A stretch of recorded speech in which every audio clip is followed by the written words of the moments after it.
நிமிஷம் ஒட்டி போடுவாங்க. ஏன்டா என்ன கவலைப்பட்டேன்? இப்படி ராஜா மாதிரி இருக்கும்போது கேவலம் அந்த டீ கடை போட்டு ஒரே ஒரு வடை தின்னுட்டு பிச்சைக்காரங்க கடைக்கு வந்துருக்கேன். நான் அந்த பக்கம் போறப்ப வரப்ப அந்த நேரம் பையன் உன் குடும்பத்தை தாரு தாரா கிழிக்கிறான். உன்னை மட்டும் கிழிச்சா பரவாயில்லடா, என் குடும்பத்தை சேர்த்து கிழிக்கிறான். என்ன அடிக்கடி வரம்பு மீறி பேசுறானே? ஏன் அது கேவலப்படுத்த சொன்னதே திங்கிற இந்த குடும்பம் இது கீழே அசிட்டு தூக்கி போயிடுறா. டேய் வாய் கொண்டு பேசுடா.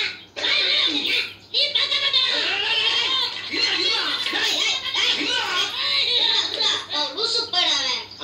இவனும் எடுத்துட்டானே.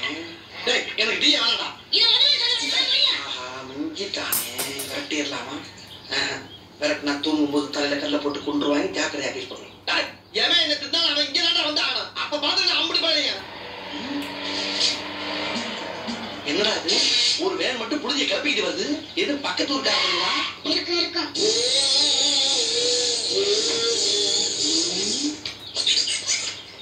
என்னப்பா? அந்தமான்ல இருந்து தமிழ்நாடு சுத்தி பார்க்க நாங்க 5 பேர் வந்தாங்க.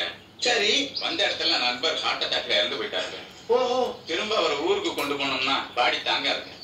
அதனால நல்லபடியா இங்கே எரிச்சிருங்க. எங்க பாடி? இதுதாங்க. இதா?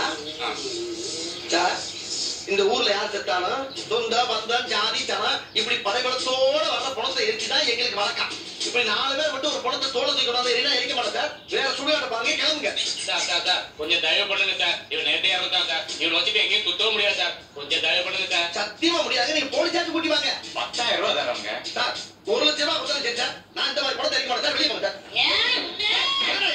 என்ன எப்படி இருக்கு? அந்த டீ கடை கிட்ட ஒரு வடை தின்னுட்டு கிளம்பிட்டு வந்துடல. 10,000 ரூபாய் தரேன். வாங்கிட்டு கிளம்பி எடுத்து விட்டு போகாம சட்டம் வச்சிருக்கேன். வெளியே கட்ட. அது வேற இது வேற. தேவலாம் பார்த்தாரா வீணா சிக்கல மாட்டிக்கிறோமா?